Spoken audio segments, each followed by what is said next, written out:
My name is Raymond Simonson. I am proud to be the CEO of JW3. I'd like to welcome you all here, whether it's your first visit or 101st visit.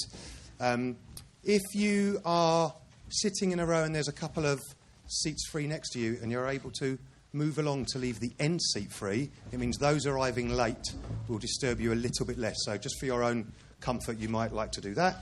I'd like to welcome you to one of a continued series of Hustings events that we've been running at JW3, the general election, the last Labour leadership contest, local elections. We really like to bring you the very best in these local Hustings events. It's really great to see another packed audience, and there are people watching it either in other rooms or at home on the live stream. And so welcome to all those viewers watching it from home this evening. One of JW3's aims is to continually increase the quality, the variety and the volume of the conversation. This evening, I'd like to not focus on the volume so much and really focus on the quality. We have a fantastic panel in front of you, which we are proud to partner, as we always do for these events, with both the Jewish News and the London Jewish Forum. So first of all, just a round of applause for the partners who have made this event happen, and particularly to the London Jewish Forum, who have been working incredibly hard to make this event happen. Thank you, and particularly for accommodating last-minute changes of time.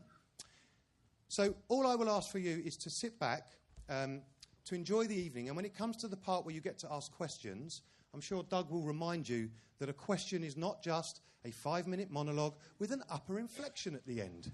It's a question. What we don't want to have this evening are personal attacks on any candidates. This, as far as I'm concerned, is our home, and when you invite somebody into your home, I'd like you to treat them the way you would like to be treated in anybody else's home. Can we all agree on that? Okay. So I will leave my introduction as that and just hand over, if I can see him, to Richard Ferrer, the editor of the Jewish News, to really introduce this evening's event. Thank you, Raymond. As Raymond said, my name is Richard Ferrer. I'm the editor of the Jewish News, and it's my great privilege and pleasure to make the official introduction to tonight's London Jewish Mayoral debate. Tonight is a unique opportunity for the Jewish community to quiz candidates seeking to become the next Mayor of London face-to-face, exactly a day to a month away from the 5th of next month. It's coming along fast. Tonight is a chance for you to learn more about what these would-be mayors would bring to City Hall. That means tackling matters of specific importance to Jewish news readers, like delegitimization of Israel, anti-Semitism, and issues of concern for every Londoner, from transport and policing to employment and housing and other things. With the exception of the Green Party's Sian Berry, who unfortunately can't be with us this evening, we have here on stage all mayoral candidates from parties with elected representation here in London. In Sian's place, I'm delighted to welcome Jonathan Bartley, who is the Green Party's work and pensions spokesman. He also stood for parliamentary election in last year's general election. Jonathan is, of course, joined on the panel by Zach Goldsmith for the Conservative Party, Sadiq Khan for the Labour Party, Caroline Pidgeon for the Liberal Democrats, and Peter Whittle for UKIP. Tonight's event will be in a sort of BBC question time style, with questions answered, with our panel answering audience questions that have been submitted in advance. It's chaired by Doug Crickler, a member of the London Jewish Forum.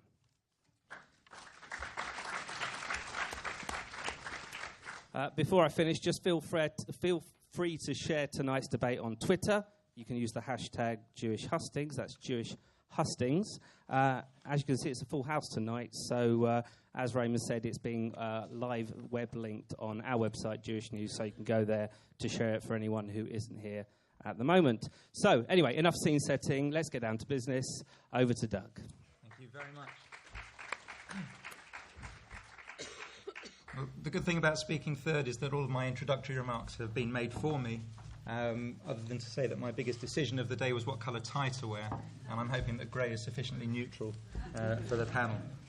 Whilst it's part of a long line, as Raymond said, of hustings that we've held here, it's actually the first mayoral hustings for the Jewish community, so something of a first for us tonight, I hope a precedent. We're also very pleased on behalf of the London Jewish Forum to be launching our London Manifesto tonight. Some of you may have picked it up on your way in. For those of you that didn't, there are more copies, I think, by the door. Actually, a tremendous piece of work, which I have to say Joe Vincent, our director, undertook and led, but which is very much a collaboration from organisations and members of the Jewish community right across the community, and I think reflects to a very large extent the key themes, issues and concerns that the community holds dear, and no doubt will form much of the substance of the debate this evening. The format for this evening is that in a moment I will invite each of the candidates to make some opening remarks for a minute and a half or so. We've drawn lots just beforehand to determine the order. We'll then open the debate up for questions from the floor. We have had some submitted in advance. We'll kick off with those. But I do encourage people to put your hands up. We'll try and make this interactive, as well as having answers and responses from the panel, so that people have an opportunity to contribute from the floor as well. We'll try and move it along. I know we could spend all evening on one of each of the questions alone, but we'll try and flow and get as many questions in as possible. And then at the end of the debate, the candidates will have 90 seconds or so again to sum up in reverse order from that which we began. So let's kick off. The first opening remarks will have Jonathan Bartley, the candidate for the Green Party. Thank you very much indeed. Thank you. Firstly, very sincere apologies from Sian Berry. She really wanted to be here tonight. I hope you don't feel shortchanged by my presence here. I believe that Greens and the Jewish community have a great deal in common in the way of shared values. I've been to Israel twice in my life. I have a long-standing interest. I went and I met with President Weizmann in 1999. And I just see this amazing sharedness of values in terms of wanting people to flourish. Greens want people to flourish too in London. We're passionate, like the Jewish community, about religious freedom. We want to stand up for the rights of migrants and asylum seekers, particularly in London. We see ourselves very much as the party of shalom, of the party of peace. I know how much the Jewish community knows the importance of resilience as well, and we want London to be a resilient city. Security means resilience. Founding fathers of the State of Israel knew the importance, for example, of putting solar water heaters on top of the houses so they didn't have to rely on fossil fuels. They knew about the importance of making the land grow and flourish through tree planting. And we're aware that London needs advocates at City Hall, and the Jewish community needs strong advocates at City Hall. We've had London Assembly members there since the year 2000, 2 or 3 London Assembly members. We want to increase that number. We want to hold the balance of power over the Mayor's budget, and there's a real possibility of doing that by voting Green on the orange ballot paper for London Assembly members this time around.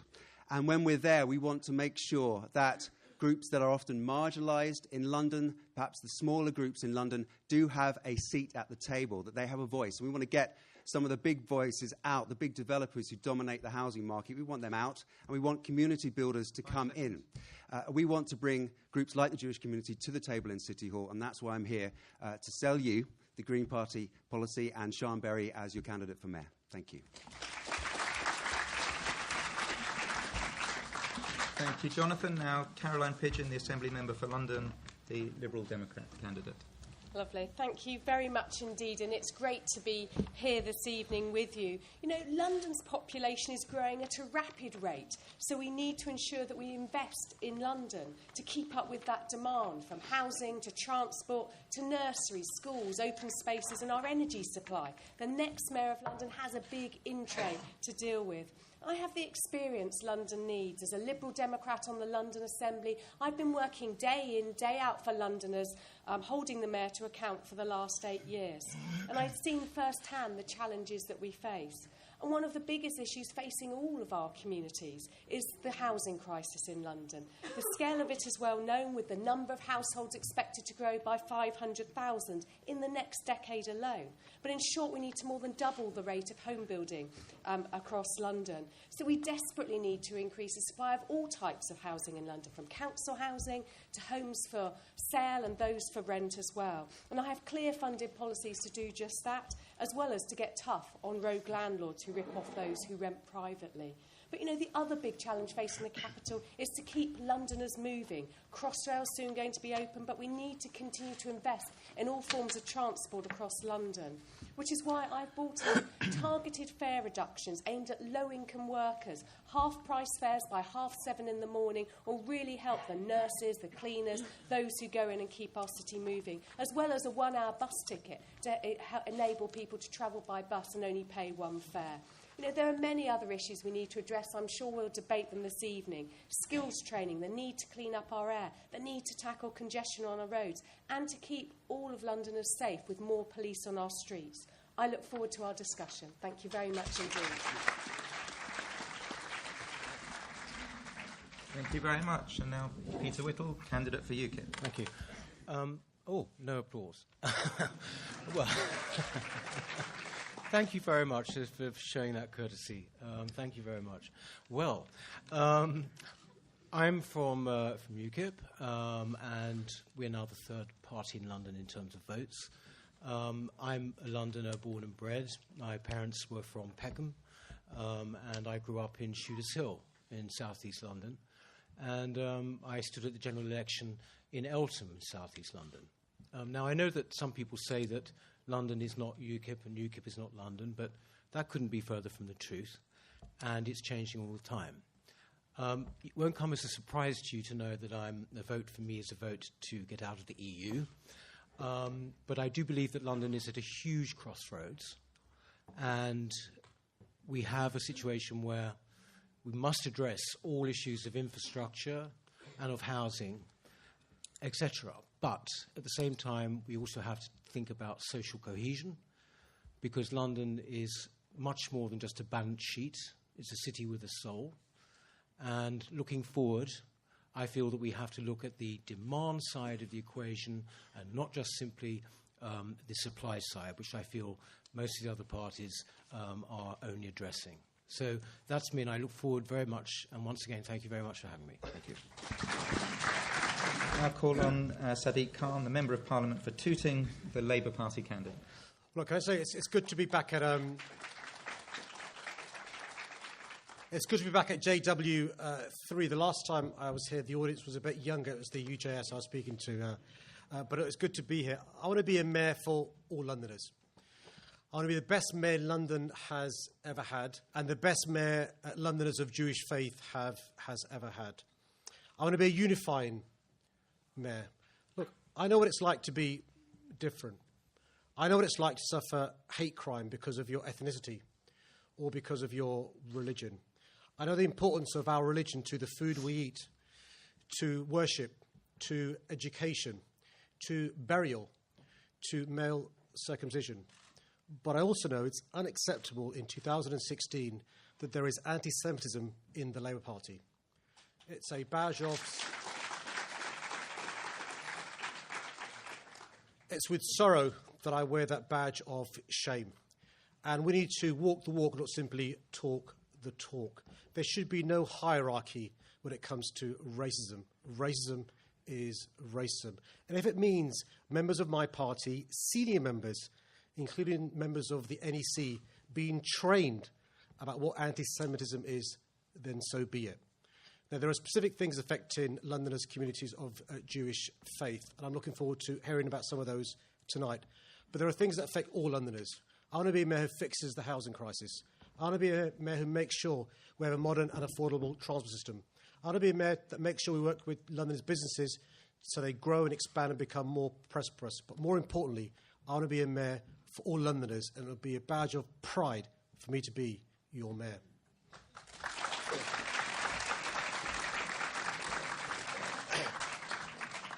Thank you very much. And finally now, Zach Goldsmith, Member of Parliament for Richmond Park. Thank you very much indeed. I'm not going to talk to you about the colossal contribution the Jewish community makes to London, because you already know that, and I've only got 90 seconds. So I just want to reassure you, the Jewish community will always have my full, complete and absolute support as Mayor of London, and that includes accepting today... That includes accepting today the Jewish Forum Manifesto in full, for which thank you very much indeed. I will work with the government to deliver more specialist schools. I'll strongly back Jewish cultural events like Hanukkah on the Square, and my action plan for Greater London will protect the transport budget, and that includes, for example, the bus routes in Stamford Hill, about which I've been written to many times. But there is one issue. There is one issue that dominates everything else, and that is the rise in anti-Semitism and the rise in the terror threat, and the two are often very strongly linked. We have a diverse city, and broadly speaking, we live in a harmonious city, but we can never, ever take that for granted. Just across the Channel, France's Jewish community is in turmoil. We're seeing tens of thousands of Jewish families leaving France, many of them coming to London, others going to Israel, and they're leaving because they no longer believe they have a future in Paris, and that must never, ever, ever happen here in London. If I'm elected mayor on May the 5th, this is how my action plan will keep London safe. I'll give the police the resources they need to keep us safe, the resources to keep numbers at least 32,000. The tools they need to keep us safe, like armed response officers and intelligence-led stop and search. I'll instruct the Met Police to take a zero-tolerance approach to any form of hate crime, and I'll back security at any Jewish school or synagogue where the need is real.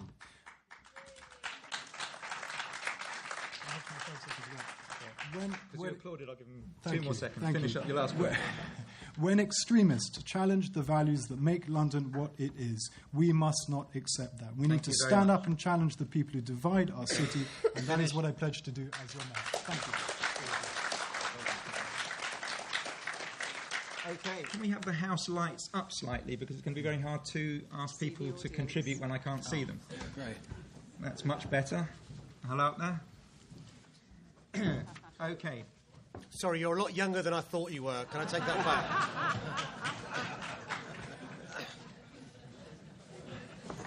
Good stuff.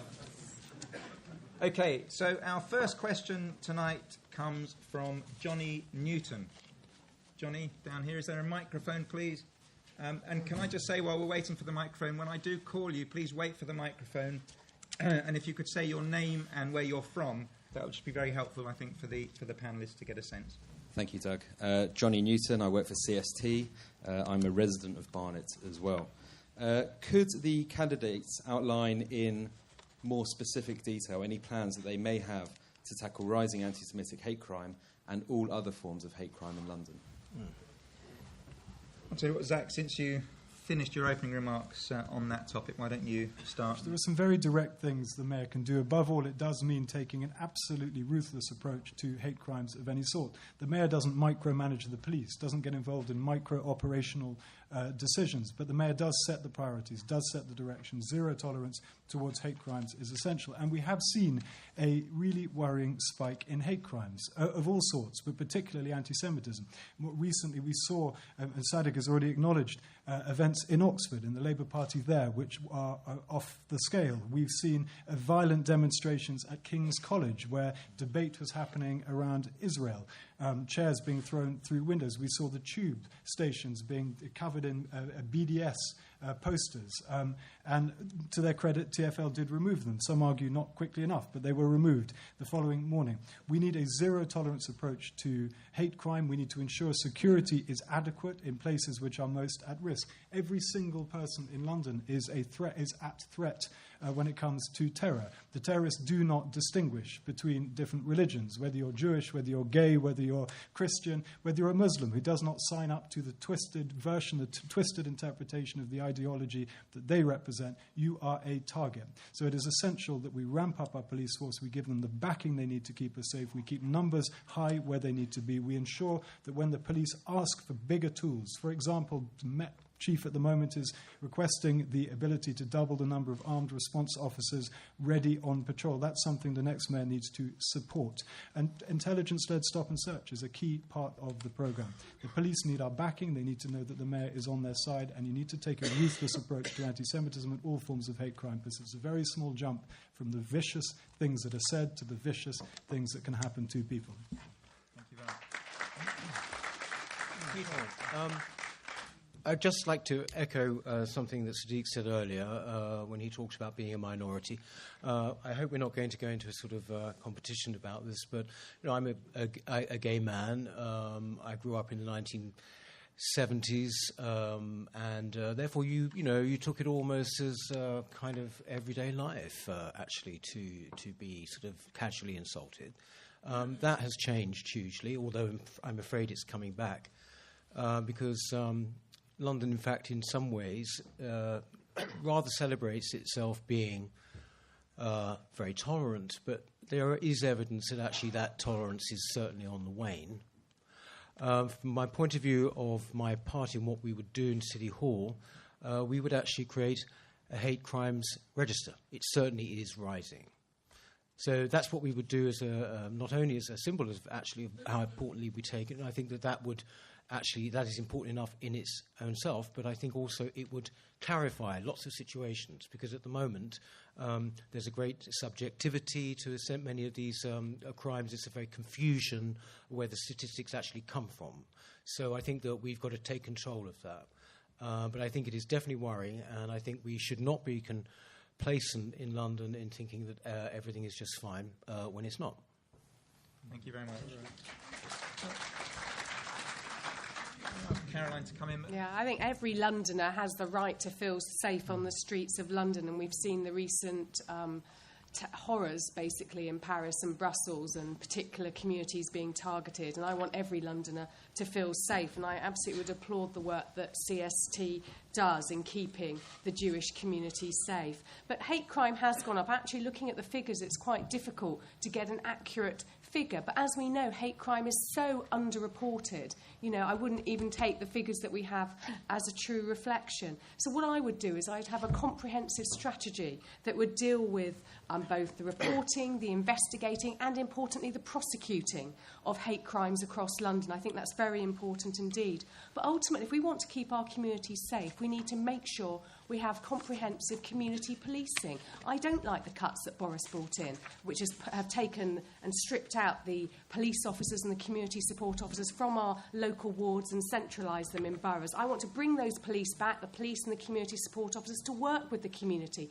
to make sure we're all safe. But more than that, I think we need more police in London. And I'm the only candidate who has committed to put 3,000 additional police officers on our tubes, on our trains and on our buses to make sure wherever you are travelling around London, you are safe. And I think it's really important to have a mayor who's committed to increasing police numbers in London. Okay, so Beth and Jonathan, I'll bring you in a minute, but we've got a comment from the audience there, so let's bring that in. My name is Angela Levin. In my spare time, I'm very involved with the campaign against anti-Semitism. And I'm sorry to say that all the members of the panel who have spoken so far have missed the point. The issue is twofold. One, the police don't understand the hate crime laws. It's a grey area, and they're very, very reluctant to do anything that is a hate crime for either Christians or Jews. Other areas, they're more active. In some areas, very quick. But with Christians and Jews, they're very reluctant. The point two is that the Crown Prosecution Service dig their heels in very firmly into the ground. We've proven that certain people have made very significant anti-Semitic attacks and verbal assaults. And we are actually taking legal action against the Crown Prosecution Service for their insistence on not doing anything. I'd be very interested if the panel could comment on that. Everybody wants zero tolerance, but it's got to put it through. Thank you for your comment. We're going to take one more. We've got a hand up on the end at the back there, and then we'll bring you in, Zach, and then Jonathan. People have given great answers on hate crimes. I want to ask a question on political anti-Semitism.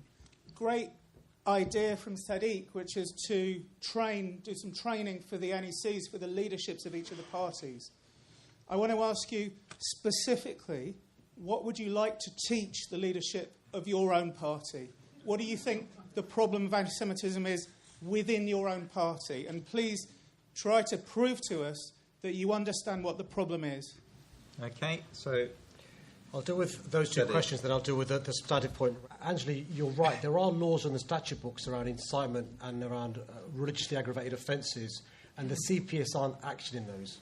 And so what the job of the mayor to do is not simply to rely upon the community to bring judicial reviews, but to sit down with the Director of Public Prosecutions to make sure they're bringing the prosecutions that you are talking about. I'll give you an example about political anti-Semitism. The use of the word Zio has now become a pejorative and racist term amongst the Jewish community, just like the word homo did for the people that Peter was talking about when he was growing up in the 60s and 70s. That sort of education we need in my political party. And it doesn't bring. I'm not proud to say that, but that's the state we've reached to. Johnny, can I deal with your question directly? Firstly, thank you for the work you, David, and the staff and the volunteers do at the CST.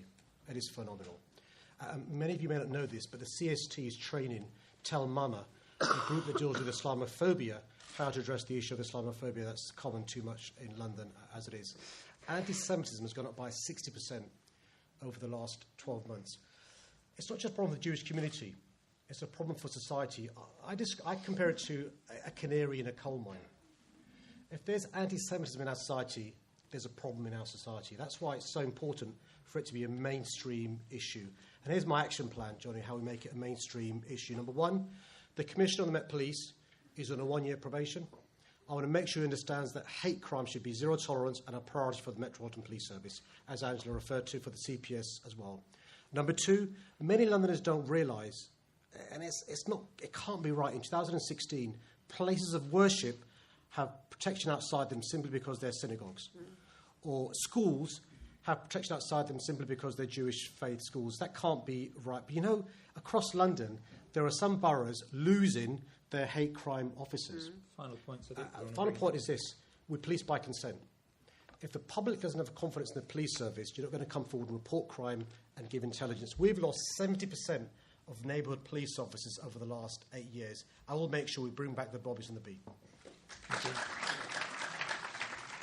Jonathan, and then I've seen one or two hands go up as well, so let's give Jonathan a chance. There's a lot to cover there. I'd echo Sadiq's point. We're about to come up to the 80th anniversary of Cable Street. And if ever we needed an example of why the police have to command the confidence of the local community, in that case they did not. That is the example, and that's why it's so important to tell these stories and to have these commemorations and to mark these points. But the really important point, I think there's a lot of agreement about more community policing. I'm a chair of my local ward panel. I know that we've had our local wards stripped of our visible police presence. They're now in more centralised teams that go all across London, and we need those people back in our community to restore that trust, and they need to be representative of the communities that they are seeking to work in. But on the point about police not understanding anti-Semitism, I think you're absolutely right. And it isn't just anti-Semitism. It's in the area of, for example, disability equality as well. There are some real spots where police are not given the religious literacy, they're not given the equalities literacy that they need. And we have to invest in our police in the community, and they need to understand. And that's why it's important to have these community-facing officers that are going to the local ward panels, that we have the joined-up policing in the local community with social services, with your rough sleeping team in the local authority, with your crime reduction manager at the local authority level, because these are the people that are going to give the police officers the literacy that they need. But if you take them away from local communities, they become more ghettoised, they become more out of touch with local communities, and will never get to the root of the problem. So in conclusion, I also want to, I don't think anyone else has addressed this, I want to address this about how we deal with anti-Semitism in political parties. Now, with my party, the Green Party, I want to see, when complaints are made over anti-Semitism, an independent judgment made. So the issue is not dealt with internally within the Green Party, but, for example, there will be a QC who is external to the party, who then reaches a verdict and a judgment, and that party says, we will abide by the judgment of that independent voice. I worked in the House of Commons for 4 years. I worked for John Major in the early 1990s on his leadership campaign against John Redwood. I've been on quite a political journey since then. But I've seen what political parties are like. They close ranks. They get the PR machines spinning. There is a partisanness about them, which I loathe. And I find it quite refreshing in the Green Party not to have that same partisan. Maybe it's because we haven't got so much power. I don't know. But the point is, if we can take these decisions external to the party machines, then we can get judgments and real accountability on issues like anti-Semitism. And I want to see all the parties taking on that on board. Hi, my name is Mandy Blumenthal. It's actually going to be my first time of voting in London. I've lived here for less than a year. You're all talking about anti-Semitism. I've seen a lot of it. But the worst places that I've seen it here in London is at our universities. Now, the worst week that actually spread into 2 weeks this year for anti-Semitism, as well as intimidation and real hatred, is what's known as Israel Apartheid Week. I would like you all to actually pledge tonight, if you're voted in mayor, what you'll do to stop that happening next year. That's a great point.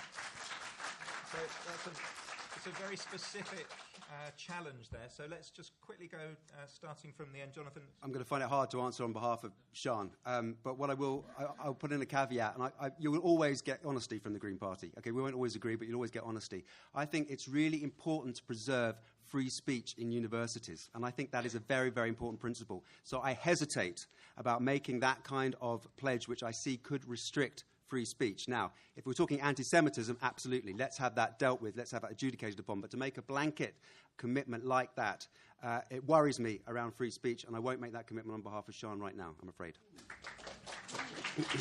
Peter? No, I absolutely do commit to that. The fact is, absolutely do. The fact is that our universities is becoming a bit of a sick joke, actually. The places that are meant to open your minds are closing minds all over. I'm not just talking about the kind of Daily Mail sort of safe space, sort of articles and the funny little things you hear about. There's a kind of cultural orthodoxy. So what will you do with Israel Apartheid Week? Well, no, I would. What you mean? This particular thing? That I think it's appalling. If I totally with the lady here on this, and also I would add one thing to this, and it's terribly important, but it's beyond the control of the mayor, and that is that the cultural atmosphere that's actually been produced in recent years has allowed this also to happen. I think there is a kind of, I'm not going to go on some BBC attacking rant here, but there's a kind of one-sidedness about the whole way in which things are put to people, that they somehow or other feel it's okay to be like this. Okay, thank you very much. It's quite clear. Zach? Thank you very much. It's not worked at all. Thank you very much. It's true, the mayor can't instruct universities. That's not the power the mayor has. But the mayor does have power, has a big platform. It's called soft power, but it works. And Boris has shown that with all kinds of campaigns that he is engaged in. And I think we do need to apply pressure to universities. Now, there is a difference between people having the freedom to express their views and people expressing views which are incitement. And the line is there, and it's relatively clear in most cases. And it's clear that when students engage in activity that crosses the line, as we saw at King's College, then the authorities need to take a zero-tolerance approach. Anyone engaged in violent activity of that sort or incitement to violence should feel the full weight of the law. We might find that if we apply the law, and the rules do exist, if we apply the law properly, then those actions will begin to diminish. And I just want to make one point about the BDS. As an MP, I've been lobbied relentlessly about BDS by some members of my own community. And it's often described as the new anti-Semitism, but it's not. It is a cover. In many respects, BDS is a cover for a very, very old form of hatred. That's what it is. I know that, having engaged with people who campaign relentlessly, day in, day out, on that issue. They're not campaigning on BDS. They are campaigning in a way that they believe makes anti-Semitism acceptable. And I think we need to be very clear about that. I want to make one point, so I question your question. The greatest platform for anti-Semitism today, I don't think is university. Yes, it is rife. Yes, it is happening a lot. It's on social media, and that's a much harder problem to challenge. Social media allows each and every nut job the possibility of creating their own little empire, their own little platform from which they can make statements that in the old days they simply wouldn't have been able to broadcast. And I can see I'm being turned off now, but I hope we will have an opportunity in this debate to talk about what we're going to do online, because that is a source of a torrent of abuse and violence and hatred. But I can tell you this stuff. We're going to sort of press pause on that because I think there may be some further questions on that. But just let's quickly, Israel Apartheid Week, quick comment from you two. Can I just look, Mandy, I condemn Israel Apartheid Week. And can I just say this? Look, the freedom of expression as a right is not an absolute right. It comes with responsibilities, and there's European Court of Human Rights jurisprudence to back me up in relation to the right of freedom of expression. I speak as a former human rights lawyer. But can I say this? I see in the audience Lord Parry Mitchell. He worked on something called the Coexistence Trust, which worked on campuses across the country, bringing together students of Islamic faith and students of Jewish faith to make sure they got to know each other far better than they currently do. When I was a minister in the government, you could do a graph. When there's tension in the Middle East, the numbers of anti-Semitic incidents go up. And that's why language is very important. The ripples of hatred that are spread by language against Israel leads to Londoners being the victims of hate crime. And as the Mayor of London, I've got the powers in relation to the levers I've got, but also the ability to persuade people to be not just tolerant. You don't want to be tolerated. You want to be respected and celebrated. That's what I do as Mayor of London. Thank you very much. Final comment on this? Yes, and thank you. No, I don't support Israel Apartheid Week at all. It's a terrible idea. But I do agree with the principle that we are entitled to free speech. But as has been said, it's got to be. It doesn't incite racial hatred and violence, as we have started to see in some cases. And that's why the point that was raised earlier, I said I want to have a comprehensive strategy where we will deal with the reporting, the investigating and prosecuting. So that does mean taking things up with the prosecutors to make sure we tackle hate crimes wherever they occur. And if we start to see some serious prosecutions, hopefully we can start to tackle this. But, the Mayor, and I've seen it myself in the last 8 years at City Hall, the Mayor has far greater powers than technically what it says on the statute. And I would be using my voice as Mayor of London to campaign with you and to raise these issues when they come up, to make sure that all communities feel welcome in London. So, thank you very much. I've seen some more hands, but we did have another question which is related to some of what we've just been discussing. So I'll call on Adam Langleben to ask a question. My name is Adam Langleben. I work for the JLC. I'm also a councillor in Barnet. Do you think the boycott, divestment and sanction movement against Israel contributes or disrupts the Middle East peace process, and specifically in the context of the London economy?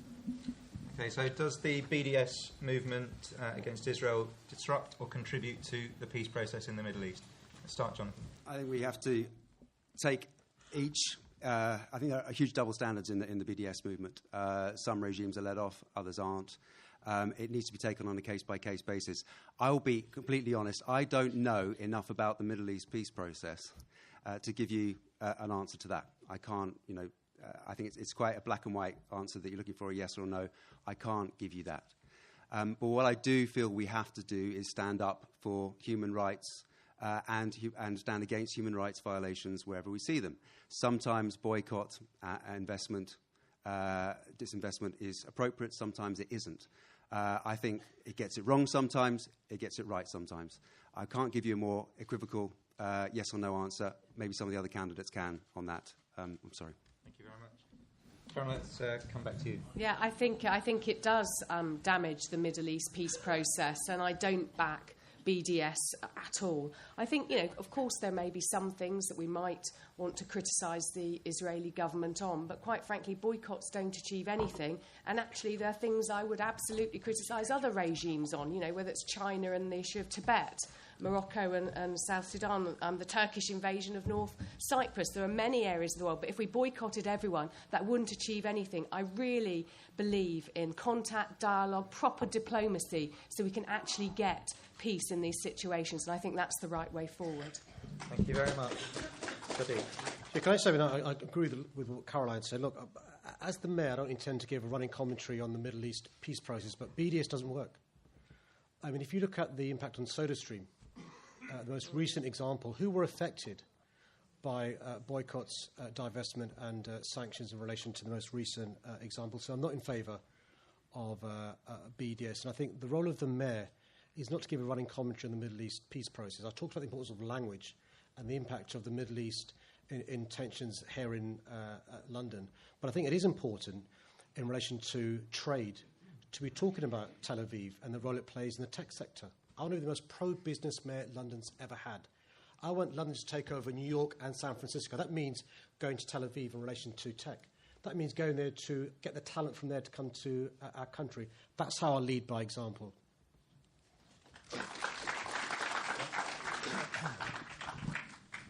No, I don't support the BDS. Clearly, I don't trust the movement either. It is. Look, anyone can criticise any government. I'm a Conservative Member of Parliament. I'm often critical of the Conservative government. That's my right. It's my duty to represent my constituents and hold my party to account when I think they've got it wrong. Equally, there's all kinds of reasons for being critical of different government administrations in Israel. There's nothing wrong with that. But the vehemence with which the BDS campaigners devote their lives to attacking Israel, I find suspicious, which is why I've always believed it is cover for something else. And I don't just believe that, I believe I know that from my experience of dealing with people who are so vehement in their hatred of Israel. And I've never been able to understand that. Israel is the only proper democracy in that part of the world. It is a bright little light in a very, very dark part of our world. And I think that is something that we should absolutely cherish. I don't know Israel that well. My grandfather founded the King David Hotel, but that's as deep as my claim goes. I went there recently on my first trip about a year ago, and I just remember stepping into a small hotel in Tel Aviv and not really knowing much about the hotel, and I was surrounded by all these women, and I was the only man there, and I thought there was something odd happening here. And I discovered after about 5 minutes that, in fact, my wife was the only woman, and it was a transvestite night. And I just thought, where else in the Middle East would that even be a possibility? It is an extraordinary thing, a dynamic, a wonderful... Yes, there are all kinds of business reasons for us wanting to improve our ties to Tel Aviv. Of course, that goes without saying. But there is much, much more to it than that, in my view. Thank you very much. Thank you. Yes. Actually, transvestite. You were talking about being pansexual the other day as well, weren't you? No, all right. Okay. We'll have a drink after.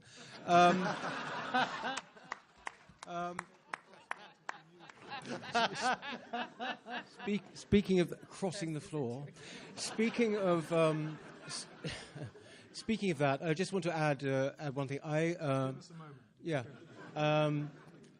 I'm a staunch supporter of Israel without any mitigation in that. Staunch, because I see it as being on the front line.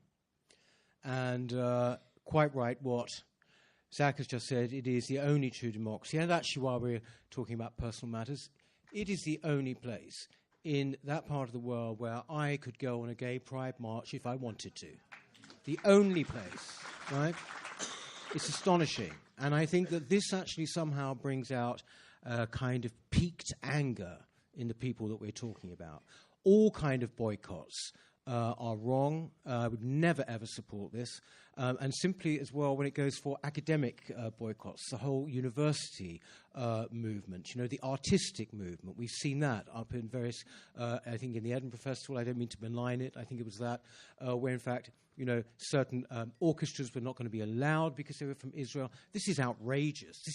And it would not even be tolerated or thought about if it were for any other group. Thank very much, Peter. Thank you. Marie van der Zyl, Vice President of the Board of Deputies. Can I just say in my role, I'm responsible for lobbying against anti-Semitism, BDS and dealing with campus issues. I'm really heartened with what you've all said, and I'd really like to secure a meeting with the Board of Deputies and the other communal organisations after one of you is elected mayor to actually put that into action and take it forward. So we hope that you really mean what you say. Turning now to education. Given that there are not enough Jewish school places for those Jewish children seeking a Jewish education, how exactly are you going to support the growth of faith schools in London? Thank you. Zach, we'll start. Sorry, Sadiq, we'll start with you. Well, I was at a Jewish faith school with Rabbi Pinter recently in Stamford Hill, the girls' secondary school, which is now maintained. And we need to recognise that, there are parents in London of different faiths who want to bring up their children in the ethos of the religion they belong to. The problem in London at the moment is where there is a shortage of school places, there aren't schools opening. And where there is surplus school places, there are schools opening. I want the mayor to be in charge of school planning in London, working with local authorities, parents, communities and experts to open schools in the areas where schools are needed. And some of that will be, Marie, in areas where there's a demand for Jewish faith schools. At the moment, the only way you can open schools is if they're a free school or an academy. So be it if it means schools opening in the places that London's children need them. Thank you. I absolutely support the right of parents to choose faith schools, and I support faith schools. I was the lead member in Southwark many years ago, where we had a lot of faith schools, and they were actually outperforming by a mile the council-run schools. So I think it's absolutely right, as long as the schools do cover the curriculum, and I think that's really important as part of it. But, the mayor can use the land that the mayor has when some of it is sold off, as well as looking at housing. You've got to look at school places. And actually, as a mother to a 2-year-old, we also need to be looking at nursery places in London, because there's an absolute shortage around London. And there's a real issue that parents who want to go back to work are being prevented because they cannot get the flexible childcare they need, either to serve them early in the morning and in the evening, but also in the school holidays. So it's really important, and as mayor, I would set up a children's fund to be able to help pay for more childminders to be trained up, but also for that flexible childcare. But I really believe that mayor also needs to have far greater say over schools in London. We should have one school commissioner for the whole of London rather than 3 covering different bits of it, which the Tory government has brought in. And we need to have more action joined up across the boroughs to make sure wherever you are in London, you get the first place choice that you want for your child for a school. Anybody in the audience not managed to get their child into a Jewish school? Yes, me. Sorry, say again. Been refused by all. Yeah. So who said connections don't count? So, Zach, what are you going to say to Marie, who couldn't get her child into a Jewish school? I say that you're obviously a very good person for not having pulled rank. I'm guessing. Look, the mayor has limited powers in relation to education currently. Doesn't set the curriculum, doesn't set the budget, but there are things the mayor can do. And there is a school places problem. It's not a crisis, but it will be if it isn't dealt with relatively soon. What the mayor can do is ensure that land is made available. The mayor controls an enormous amount of brownfield land in London. TfL alone owns enough land that if you crammed it all together, it would be the size of the borough of Camden. That's just TfL. You've got the GLA, and then there are other public bodies as well, NHS, MOD, Ministry of Defence and so on, that own a huge amount of land.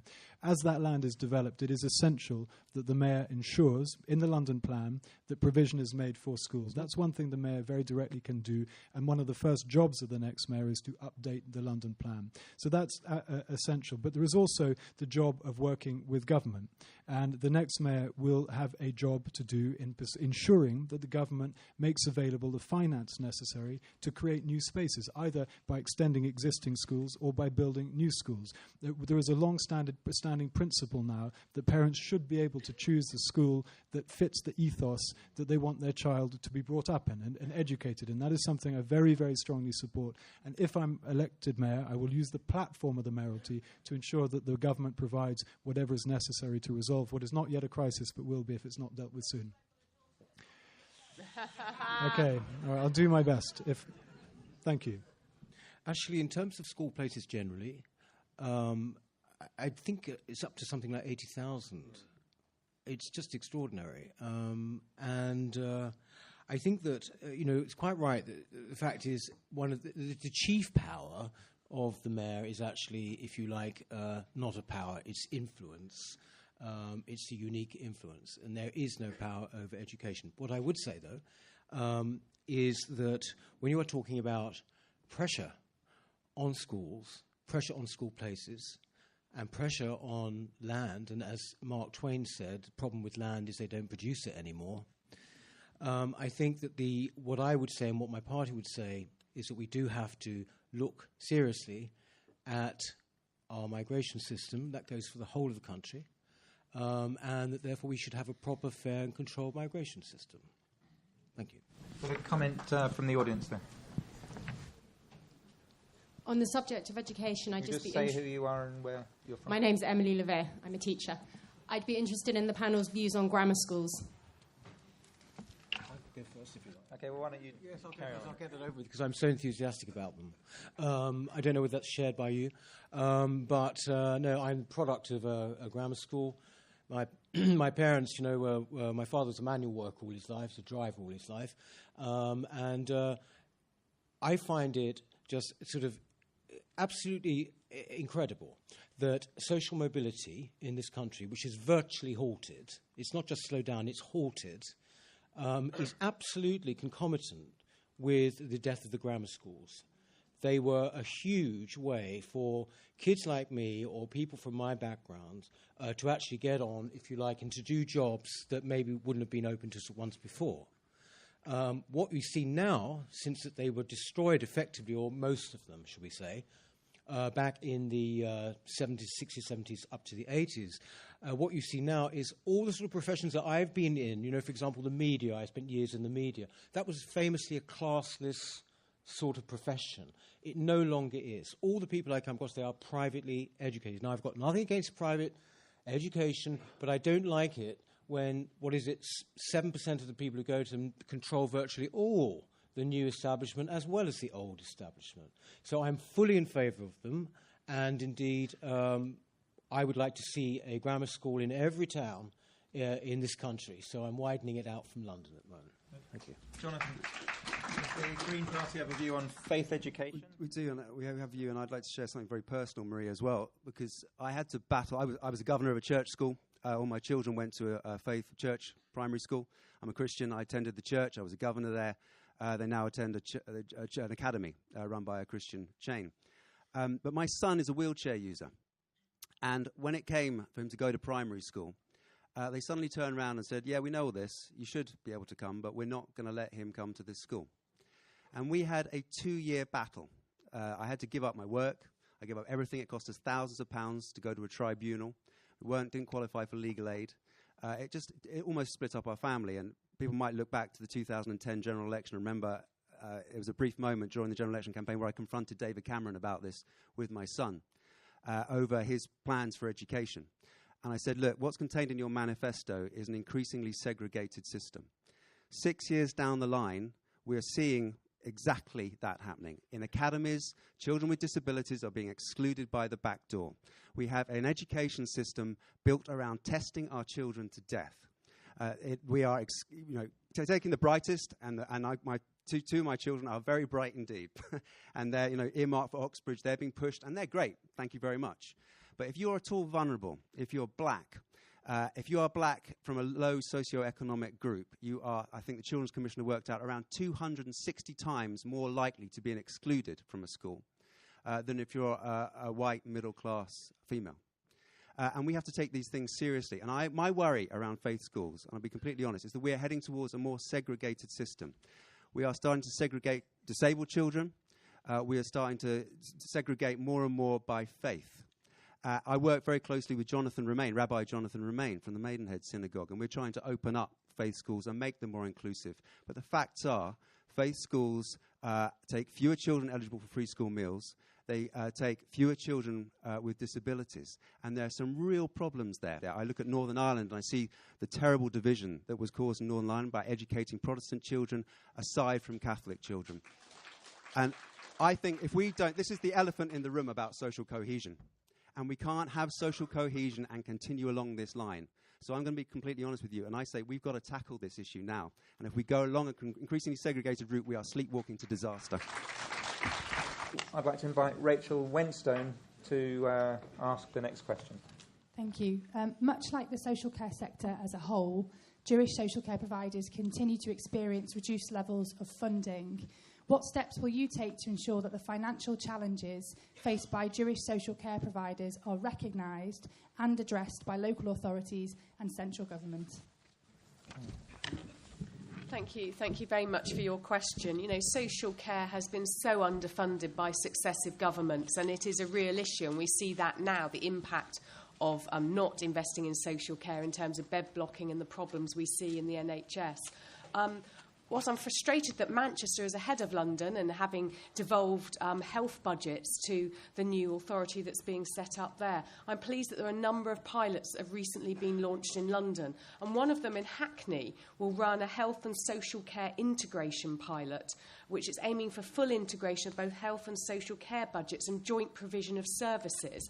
And I think, and this will particularly focus on prevention, I think that pilot could have a huge learning for the whole of London and probably the whole of the country. And I would hope through that you actually start to see more investment into social care, because actually it's cheaper for the state to be investing in good quality social care to help people stay at home or stay in the home that they're in than to be into hospital because of something's happened and they're costing the NHS a huge amount of money. And it's a far more humane way of looking after people. I would echo that. I would just add, if it's going to make you warm to my party anymore, that in fact we actually had, as one of our main policies, the integration of health and social care. It seems obvious, particularly with an ageing population. There's no question about it. As for, increased devolution in the medical field in London for the mayor, then I think there is obviously certainly some logic actually to that. But as it stands at the moment, I fully support that. And as I said, as Sian said, I'd be interested to see how the pilot goes. Caroline, actually. Sorry, Caroline. We've only been hanging out, all of us, since January. So. Sorry. You can call me another name, Caroline, really. So, Sian on the end, or is it Jonathan? So I am the Green Party's work and pension spokesman, and this comes under my remit. In our manifesto, I was very proud that we promised free social care, but we were also honest about it. And in the context of austerity and an ageing population, and all the more so within the Jewish community that has a larger ageing population as a proportion than the wider population, if we want good social care, we are going to have to pay for it. And we are going to have to overturn the austerity agenda, and we are going to have to tax more in order to provide the money for decent social care. You cannot do it any other way. And I am proud that we are actually being honest about it. You can look at Germany, where the share of public expenditure is running about 45% of gross domestic product, because they do tax the very richest, and they provide good quality public services. We're heading towards 35, 34%. So if we did the same levels of Germany, we're talking about another 100, 150 billion pounds a year in public expenditure. There is enough money. The problem is that the money is in the wrong hands. And the sooner we come out and admit that, the better. We know that austerity is failing. In terms of what the London mayor can do, I'm very worried about what's happening in my own borough. A Labour-run council is trying to close down, in the context of austerity, sheltered housing schemes. And we fought very, very hard for a sheltered housing scheme in our ward, and we got the Labour Council, to overturn its decision and keep that sheltered housing scheme open. But what do? They then go to another sheltered housing scheme elsewhere in the borough and try and close that down. But one of the pledges that is required of mayoral candidates, or asked of mayoral candidates in the Jewish Forum Manifesto, is a commitment by the mayor to ensure that the full 2% of the social care precept, which some or many local authorities are choosing to extract from their ratepayers mayors is spent exclusively on social care. Now, the truth is that we can all make that pledge, but all we're actually doing is pledging to work with local authorities to make sure that they do it.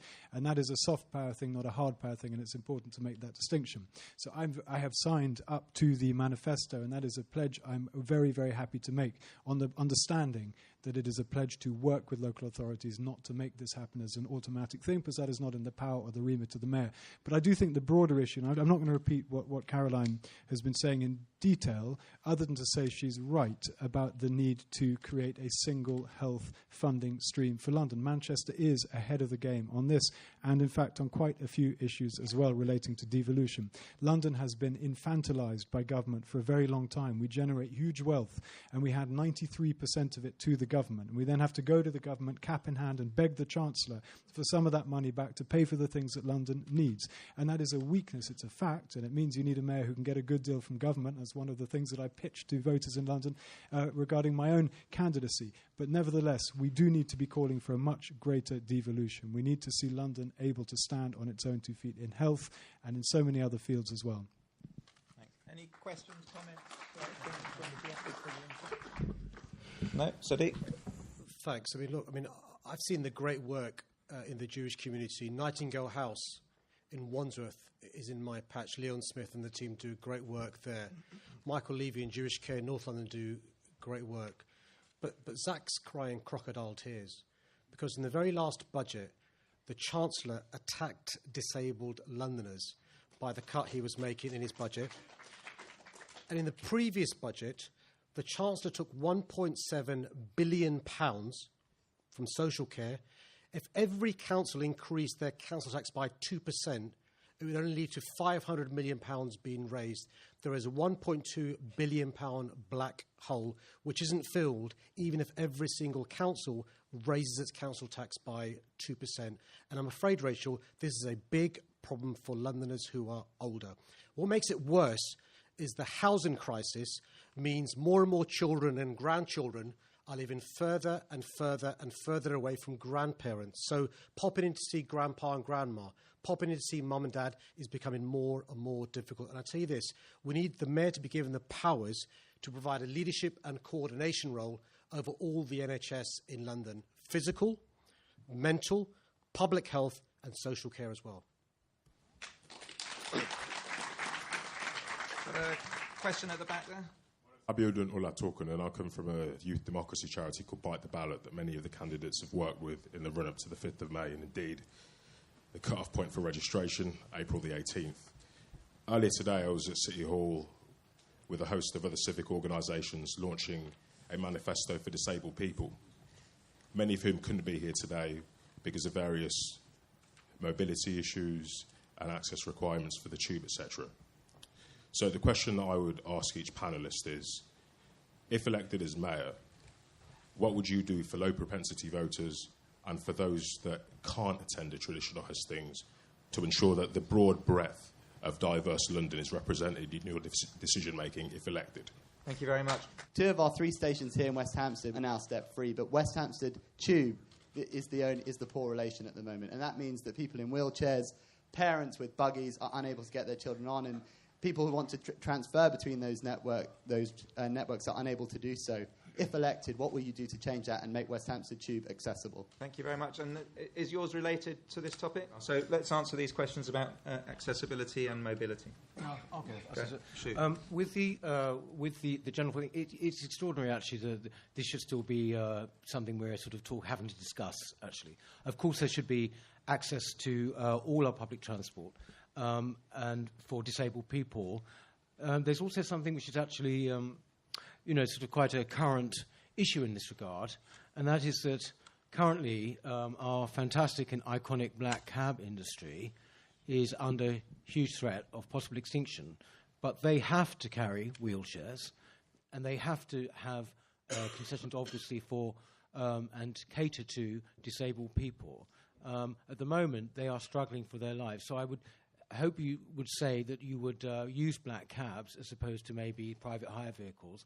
And in terms of policy, what we would do is make sure that the extraordinary number of PHV licenses which are now being given out by City Hall, something like 700 a week causing congestion and pollution, which have none of these requirements for disabled people. Hurry you along 'cause I wanna That has actually got to stop, and it's got to be controlled. We should keep our disabled, friendly black cabs going. Thank you very much. We'll go to Jonathan. Of course, one of the issues with black cabs is that black cab drivers will see a wheelchair user by the side of the road, and invariably they will drive on past and pick up another fare. And I experienced that with my son. Yes, the Baron, one of the peers in the House of Lords, has stood on Whitehall. It's been filmed by ITV London and BBC London, and they've shown it happening in practice. Now, we need increased disability awareness amongst black cab. I'm a big supporter of the black cab industry, and one of my concerns about Uber, for example, is they don't have that level of disability awareness. They don't have that accessibility. I want to see more awareness amongst black cab drivers, and let's pretend that isn't a problem. Around investment in public transport, we need to invest in the public transport system, which means we need to have less road building. You know, you can tell London's values by where it puts its money. And if it's investing lots of money in road building, it's not putting the money into the public transport system. Ken led us down with accessibility around the underground system and the train system. Boris also disappointed hugely. Come the Paralympics, I don't know if you noticed it, suddenly a load of ramps appeared. I don't know if you spotted this. We certainly did as we tried to get around London as a family. And when the Paralympics finished, all those ramps suddenly disappeared. You know what? When you've got the political will to make it happens. The problem is a lack of priority of disabled people in London. And we need a mayor who actually understands that. Thank you. Zach. Thank you very much. I'm going to answer both those questions at the same time. About 2 months before the general election, I got a letter from a constituent of mine who I had not at that point met, and it was an angry letter. He said, "You have no idea what it's like being wheelchair dependent and having to rely on public transport." And the truth was, he was right. I am not dependent on wheelchairs. I have not had to go through that from a personal point of view. So I wrote back to him and I asked him if he would take me on a tour, and so I could at least secondhand experience what he deals with every day. And I did that. And we spent a morning on buses, on the underground, on Southwest trains. We covered the lot. And it was a nightmare. It was an absolute shocking nightmare. And I made a pledge to him then. I said, I will lobby after the election, the next mayor of London, to ensure that this is a priority, that we put money aside in order to nail this issue. I didn't at that point think that I was going to be throwing my hat into the ring as the potential next mayor of London. But I am now lobbied duly, and I will ensure that if I am elected on May the 5th, I will make this a priority issue. But it requires investment. It costs money. And that is a further reason why the transport budget that TfL has must be protected. And well, let's get a commitment from you. You tell us how much. Well, I've put my transport manifesto out a couple of days ago, and I've said that the first thing I will do within weeks of being elected is commission people who are wheelchair users to prioritise where that investment needs to go. How much? Well, I haven't put a figure on it, but it's a priority issue. No one is going to take you seriously until you put a figure on it. Not the disabled community. I disagree with that. People will look at my record as an MP and they'll see that I don't make promises that I don't keep. That's why I was returned at the last election. You voted for a £30 a week cut. A few months ago, Zach Goldsmith in the House of Commons voted for a £30 a week cut to disability at the ESA. I don't know if you knew what you were voting for, but you did it. No one is going to trust you on that, Zach. I'm sorry. Well, we've got to include disabled Londoners in decision-making. It's crucial. Some of the things don't cost a lot of money. Training bus drivers to make sure they understand the needs of disabled Londoners doesn't take a lot of money. The way our buses are designed, rather than having 2 staircases and windows that don't open, why don't we design buses like they have in Brighton, where you can have more than one wheelchair on the bus, and those with buggies don't have an argument and a fight with those with wheelchairs? It's not rocket science to do. When it comes to designing our cycle lanes, think about disabled Londoners. Involve them in the consultation when it comes to designing our cycle. When it comes to Crossrail 2, make sure in the procurement process we include the needs of disabled Londoners. I'm afraid we can't run away from the fact that over the last 8 years, as Phil was saying, the numbers of stations that were supposed to be step-free has gone backwards, not forwards. And this is a mainstream issue. Not simply disabled Londoners missing out, but mums and dads with buggies missing out, older Londoners missing out as well. I'll give you one example, which is a good one. Greenford Station. TfL, which is good but flabby, and the Mayor of London, who is not good and flabby, said no when they'd campaigned for years for step-free access. Ealing Council, working with the councillors there, managed to, what was going to be a £10 million project, reduce it to £1 million now, the lift in Greenford Station, because of a good Labour council working with disabled Londoners. With me as Mayor of London, I'll be a mayor for all Londoners, including disabled Londoners as well. Thank you. Final comment.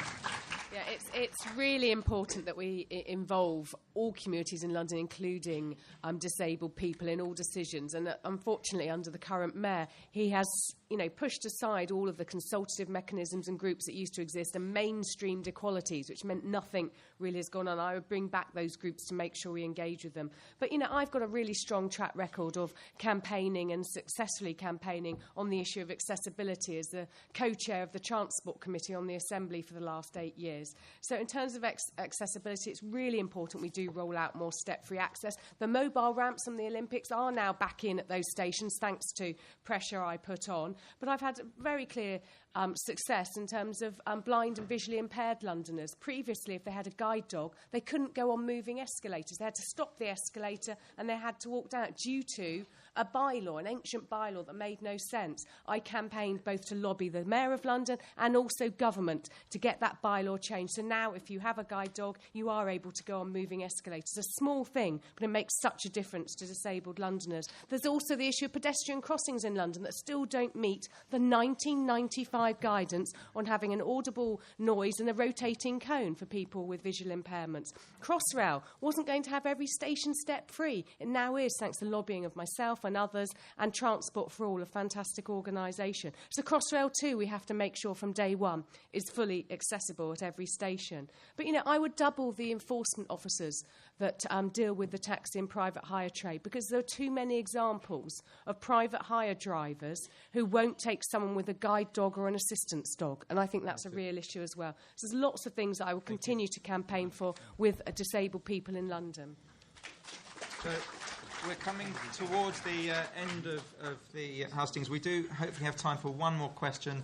I'll call on Richard Benson. Good evening. Richard Benson, board member CST and president of Tell Mama. So I'm grateful to Sadiq for the reference of the work that CST and Tell Mama are doing.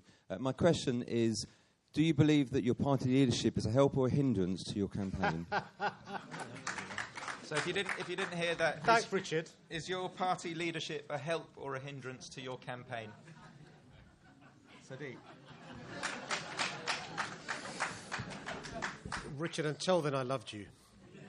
Look, listen, the serious point is this. Look, Jeremy Corbyn's not on the ballot paper on May the 5th, nor is David Cameron, nor is Boris Johnson. On the 5th of May, the choice is one of us people, including Sean, obviously, who's not here tonight. But is your party, is your leadership a help? Look, I've said at the outset, Doug, I'm embarrassed, I'm sorrowful about anti-Semitism in my party. I think the Labour leadership could have taken a tougher stance and needs to take a tougher stance. Thank you very much. To be an effective mayor of London, you need to be able to get a good deal from government. My relationship with David Cameron and with George Osborne and with the other key members around the government is a good one. I have been described as having been Was Osborne's budget helpful to you? Look, not everything they do. Look, I was about to say that for the last 6 years as an MP, I have consistently held my party to account where I felt that they've got it wrong. And that has occasionally pitched me against them. But I've always been able to secure the deal that I need for my constituents. And I've worked very hard to do that. And if I'm elected Mayor of London, I will work very closely with David Cameron, with George Osborne, with the team at the top table in order to secure the best possible deal for London. Because you need to do that if you want to be an effective Mayor of London. Thank you very much. Nigel Farage is coming around with me on my trips. He's an absolute asset to me. But what's interesting is that he's the only one that's coming around and supporting his candidates. Sadiq here, says, Corbyn. He nominated Corbyn, for goodness sake. He nominated Corbyn, and but anyway. But apart from that, no, my man is great, and we have different tastes in drink. I like wine. He likes beer. It doesn't really matter, but he's a great asset. Thank you. Yeah. No. Sian is also a local councillor. She had a council meeting that she actually had to be at tonight. She takes serving her constituents very important. Thank you. I'll answer the question because we have a very devolved structure in the Green Party. Sometimes it has its challenges.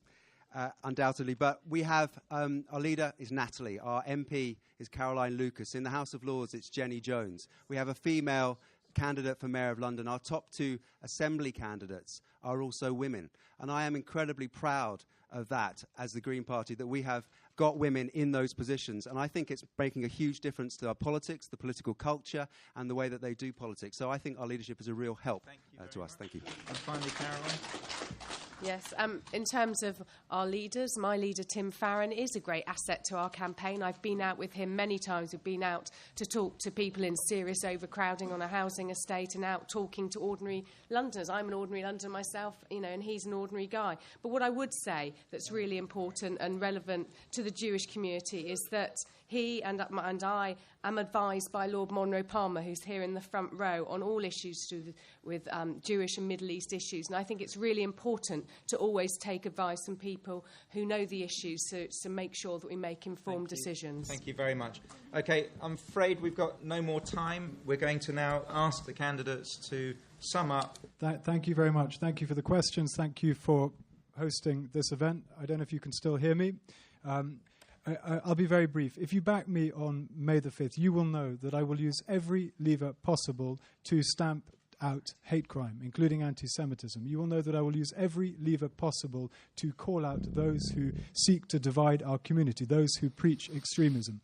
You'll know that I will never change my views or my message based on the audience that I am talking to. And you will know from my record as an MP that when I make a promise, I keep it. And that matters a lot in politics. And that is why at the last general election, I was rewarded by my own constituents, the people who know me best, the people I have worked for day in, day out for 6 years. They returned me with the biggest increased majority of any sitting MP in the country. A massive green light from the people who know me best.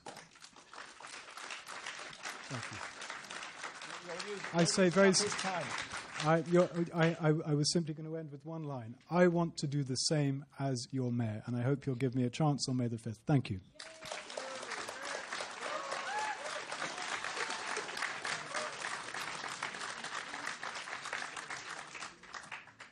Sadiq.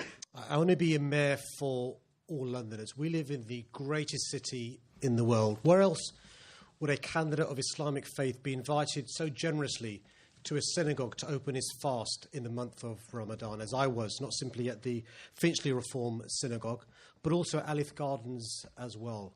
Where else would you have the Jewish community welcoming a politician of Islamic faith celebrating Hanukkah in the square? I don't know how to pronounce Hanukkah as well. This is a great city, but it's not perfect. There are issues that the Jewish community faces which need to be addressed. When it comes to burial, post-mortems is an issue. When it comes to kosher, it's an issue. When it comes to male circumcision, it's an issue. When it comes to Jewish faith schools, it's an issue. When it comes to hate crimes, it's an issue. But also issues that affect all Londoners: housing, a modern and affordable public transport system, supporting our businesses to grow and expand, living in a safe and healthy city. I will also be the candidate that campaigns for us to stay in the European Union. When I say I'm going to be a mayor for all Londoners, that means all Londoners. And imagine the message it will send around the world when your mayor next year addresses Hanukkah in the square and he's a mayor of Islamic faith.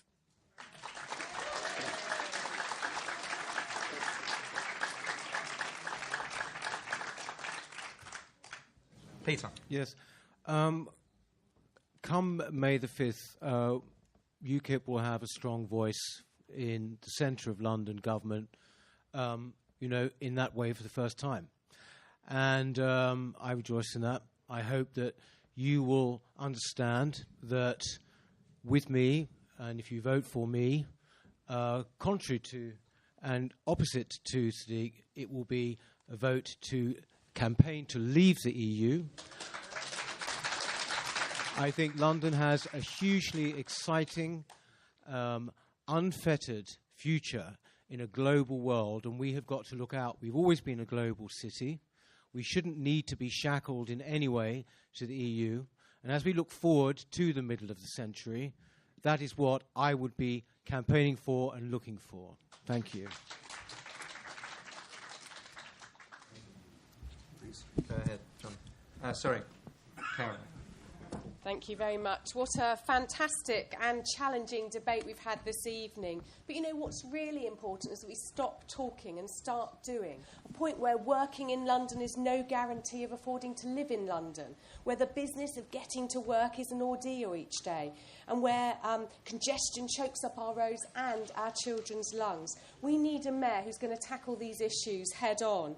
So electing a mayor with fresh ideas, we can change this great city for good. With my costed plan for affordable homes and a building company at City Hall to get things going from day one. With my plan to take some of the rush out of rush hour with half-price fares by 7:30 in the morning. And making our streets safer by increasing local police and making sure they focus on tackling hate crime. And with my plan to stop heavy lorries clogging up London's roads just when people are trying to get to work. You know, this election is a real opportunity to choose ideas and experience over egos and bravado. You know, I'm an ordinary Londoner. I'm a parent, I'm a commuter. I see firsthand the issues that we all face. A vote for Caroline Pidgeon's London Liberal Democrats on the 5th of May means we can work together to make a London that truly works for everyone. Thank you very much indeed.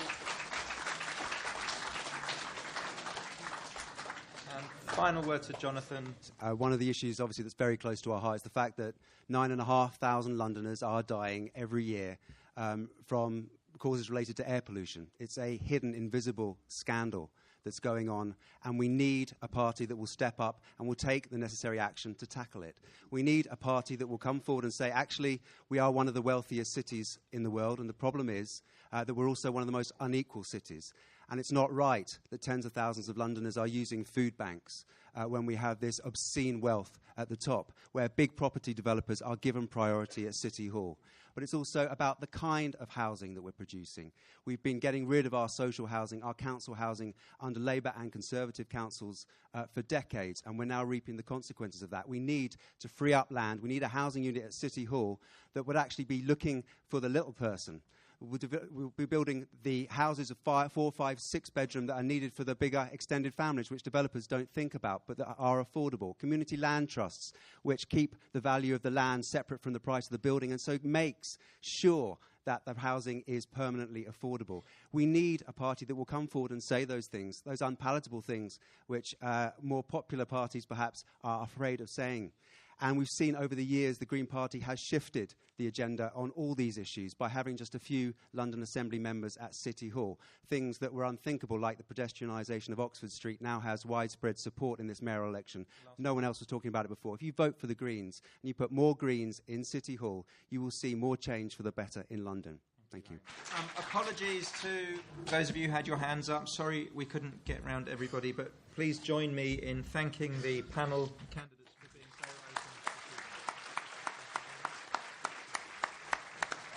Just like to call upon Adrian Cohen, the chair of the London Jewish Forum, to offer some concluding remarks.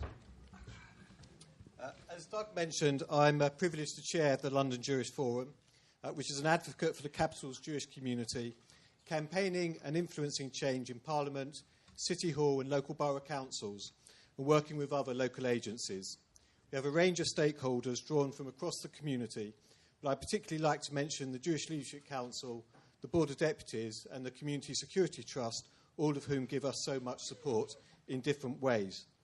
As Doug mentioned, please do take time to have a look at our manifesto. This is a bit different to previous ones in that we've tried to keep it more succinct, but nevertheless it's a result of extensive consultation with our stakeholders. And you'll find them, this is what it looks like. It's got our new logo as well, which is also visible on the screen.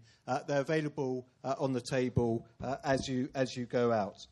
Increasingly, the community has benefited from Hustings. As Raymond mentioned, this is the first one that we've had for the London mayoral candidates. And I think it's been a wonderful event, which I'm sure will inspire people to engage further in the campaign. I'd like to thank Peter, Zach, Sadiq, Caroline, and for Jonathan as well for kindly stepping in on behalf of Sean Berry, especially as I know it's been a gruelling day as the candidates came here straight hot foot from the ITV where they were participating in the televised hustings. I'd like to thank our partners without whom this couldn't have happened, Raymond Simonson and the crew from JW3 and Justin Cohen and the Jewish News. A thank you to my fellow London Jewish Forum trustee, Doug Crickler, who has discovered his new vocation with considerable aplomb. Particularly took a lot of care in the tie he was wearing this evening. And last but not least, Joe Vinson, our director, for all the hard work that he's put in to making this evening happen.